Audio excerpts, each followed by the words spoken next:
Fala galera, beleza? Sejam bem-vindos aí a mais um vídeo no nosso canal. O vídeo de hoje a gente vai trocar uma ideia sobre o HFOF, o FOF aí da Red. E nesse mês, pessoal, eles trouxeram uns pontos interessantes, muito focados na justificativa, né, de um FOF comprar outro FOF. A gente vê isso aí acontecendo às vezes e a gente critica muito, né?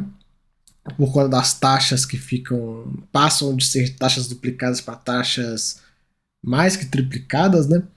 Mas a gente vai entender um pouco.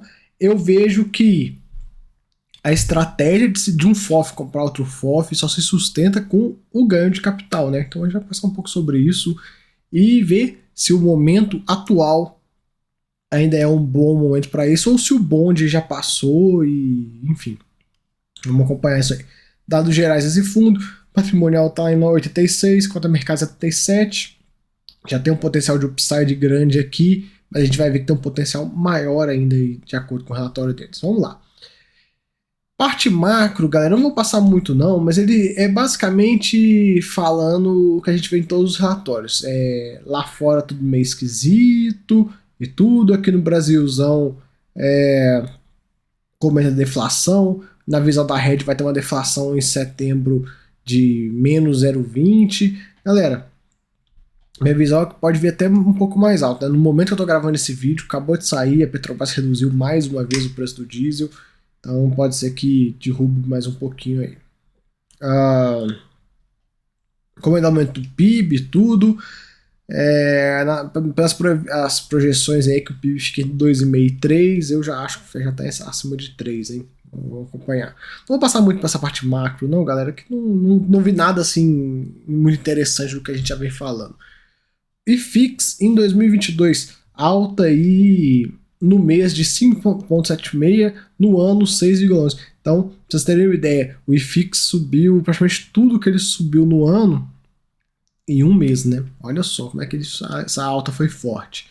Aqui ele comenta um pouco do volume captado de 2022, que está bem abaixo, né, do que a gente estava vendo aí. Continua fundo de CRI com a maior parcela das ofertas, né? Liquidez diária dos fundos imobiliários continua no patamar aí, médio dos últimos trimestres. Um ponto legal que ele comentou, isso também ajuda a explicar um pouco da alta, é que entidades de previdência, fundo multimercado e fundo de ação e investidores estrangeiros são aí alguns responsáveis por alocação de recursos em fundos imobiliários. Então junta essa galera toda e faz com que o IFIX suba. Galera, aquele que eu comento com vocês, depois que a alta acontece, você começa a descobrir os motivos, o que foi. Então a gente viu nesse relatório ele comentando muito fundo multimercado, estrangeiro, etc. A gente viu no relatório se não me engano, do CPTI, que teve o vencimento das NTNBs e isso deu um volume de acho que foi quase 200 bilhões, e enfim. Depois que acontece, a gente consegue descobrir os culpados aí. Aqui a gente tem aquele gráfico da composição de resultado, mostra aí que o fundo ainda continua sem dependência de ganho de capital, e vem até realizando até prejuízo, né? Curioso. E um ponto que eu acho legal de comentar é que pode ser que a gente veja o ganho de capital voltar em breve, porque do jeito que o mercado está subindo, daqui a pouco os FOFs vão conseguir ter espaço aí para fazer algumas vendas, né? Vamos acompanhar. Ele traz aqui uma evolução do FFO. O FFO é o resultado recorrente do fundo sem os ganhos de capital. Aí ele mostra, né, como que esse resultado veio aumentando em relação aos últimos anos, né? Bem interessante. Ele traz um retorno do fundo, né, desde o início. O fundo começou lá em 2018. Aí você pega o retorno total, dá uma média de 7,2% ao ano aí. Aqui, ó, a gente consegue ver. Lembrando que como a cota caiu muito, isso atrapalha. Ele explica um pouco do investimento de fundos, né? Quais são as vantagens, né? Equipe profissional, diversificação de investimento, acesso a investimentos exclusivos, possibilidade de ativismo pela gestão, enfim. Tudo que a gente já sabe aí do porquê você investir num FOF. Ele traz um ponto legal, que é o seguinte, que, ao comparar o HFOF fechamento de julho, o investidor conseguiria obter um yield de 10,7%, superior aos 9,9% que é obtido investindo diretamente nos ativos que compõem a carteira do fundo. Por quê? Porque está abaixo do patrimonial. E ele traz um ponto. Se os ativos da HFOF fossem marcados pelo valor patrimonial, a sua cota seria de R$ 94,00, um potencial de upside de 22% em relação à cota de 77. Então ele mostra isso aqui pra gente, né? Como que ainda tem muito espaço para os fundos que estão dentro do HFOF subirem. Se esses fundos forem até o seu patrimonial, o patrimonial do HFOF vai para 94. Então, se você comprar 77, olha o ganho de capital que você vai poder fazer, porque a tendência é que a cotação volte para o patrimonial, né? Ainda mais no FOF. Então, vamos acompanhar, galera.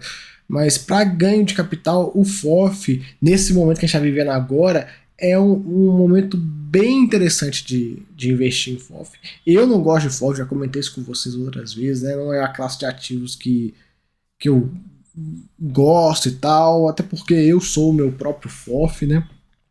Mas enfim, existem certos momentos que até para quem não gosta faz sentido investir. Momentos esses que a gente está vivendo agora, que a gente estava vivendo nessa alta, é muito interessante, porque você tem um fundo de fundos extremamente abaixo do VP e que vários estavam aí pagando 1%, até um pouco mais. E aí a cotação começou a andar desses fundos, o patrimonial subiu, a cotação foi junto, e aí hoje tem muito, eu sei que tem muitos de vocês que comentam, então aí com 10, 15, 20% ganhando na cotação e recebendo 1% ao mês. E olha que nem acabou o ciclo, a gente está no meio do ciclo. Os FOFs ainda vão continuar subindo, até. Aqui, deixa eu mostrar para vocês. Hoje a gente está aqui, a gente está na meiuca do ciclo, né?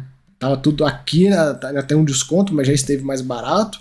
Então, e o patrimonial também já esteve menor. Aí a cotação subiu, o mercado como todo subiu, o patrimonial subiu, a cotação subiu, porém ainda tem um potencial de chegar a 94. Então a gente está na meiuca aí. E aí o cara que comprou lá atrás, quando estava lá na bacia das almas, ele ainda vai ter esses 22% acima. O cara no final do ciclo, né, se ele encerrar no momento certinho, ele vai estar tipo 40% aí de valorização e recebendo próximo dos 1%, até um pouco mais. Fora que os FOFs ainda vão começar a fazer ganho de capital. Então, tipo, quem comprou lá na Bacia das Almas fez uma estratégia muito boa com o FOF. E para quem não quer vender, que carrega a posição e fique levando, né? Você não é obrigado a vender porque você está com um lucro de 30, 40, enfim. Você pode segurar aí se você quiser. Isso aí não existe regra, né? Não existe regra. Valorizou. Tem gente que gosta muito, né, de botar regra desse tipo de coisa. Se valorizar 30% eu vendo, valorizar 20%, 50%, enfim, não existe isso. Você gosta do fundo, você vai vender por quê? Você só comprou ele numa hora extremamente inteligente, né? Aí aqui, ó, ele comenta um pouco, né, do investimento do HFOF em outros FOFs, que é basicamente isso tudo que eu falei com vocês, de comprar fundos descontados e fazer ganho de capital lá na frente. Eu vejo que a hora, como eu falei, tá lá meiuca, já tá no meio desse ciclo, a gente tá mais ou menos no meio desse ciclo aí de FOFs. Fizeram algumas vendas, algumas movimentações, né? Compraram 41 milhões, venderam 45, venderam um pouco de PVBI, eles entenderam que a posição andou um pouco, e segue comprando aí outros FOFs, né? Já comentei disso com vocês. Eles entendem que a queda nos preços, redução dos preços dos fundos de CRI foram exageradas, mas na minha visão ainda nem aconteceu direito a queda, até porque a deflação não bateu na renda ainda, deve bater agora no próximo mês. Então, o mercado, mais que o mercado se precifica antes e tal, a hora que a renda vier de fato muito ruim, eu acho que as cotações vão ter um baque para baixo. Vamos acompanhar isso aí. Eles fizeram uma pequena arbitragem no KNCR e tal, tá passando por emissão, um pouco da estratégia, renda, ganho, renda e ganho, eu brinco que né, sacanagem, que é o ganho de capital que deu errado, aí virou renda e ganho. Com um dia pode ser que suba e aí eles conseguem fazer o ganho, né? Os setores, esse fundo que tem uma posição pequena em outros fundos de CRI, né? Bem interessante isso, a gente vê aqui 22% somente da carteira, tem fundos aí que estão mais de 50%. um pouco dos fundos que eles têm, e as maiores posições são fundos da própria rede. Eu já comentei disso outras vezes, não gosto. Para mim, isso não poderia existir, né? Tinha que ter travas aí de compliance que não deixasse isso acontecer. Fora que a posição está maior, se não me engano, o limite é 10%, de acordo com o regulamento desse fundo. Está desenquadrado, então ele vai ter que vender no prejuízo ainda para arrumar essa cagada que fizeram, né? Difícil, né? É aquela coisa, a gente cobra tanto gestão que num cenário desse, onde o fundo está operando desenquadrado, o prejuízo gerado aqui, ó, tinha que ser compensado pela taxa da gestão, né? A gestão tinha que deixar de receber a taxa para compensar essa caquinha que está sendo feita aqui. Mas, paciência. O fundo vai distribuir de 62 centavos por cota, a gente vê a DRE dele, continua perdendo dinheiro com fundos imobiliários, executando prejuízo. O recorrente do fundo está em 64 centavinhos, a gente já acompanhou isso. E eles têm 75 centavos de reserva, né? Uma reserva bem interessante. Vamos lá, descendo. E é isso, galera. Tem muito mais o que comentar, vamos acompanhando aí. Espero que vocês tenham gostado do vídeo. Não esqueça de deixar aquele like. Vamos ver aí como é que o HFOF vai se comportar nos próximos meses. Vamos ver se o ganho vai voltar aí. E aí, quem sabe o fundo consegue entregar resultados ainda melhores, beleza? Fica aí o vídeo. Até a próxima. Fui!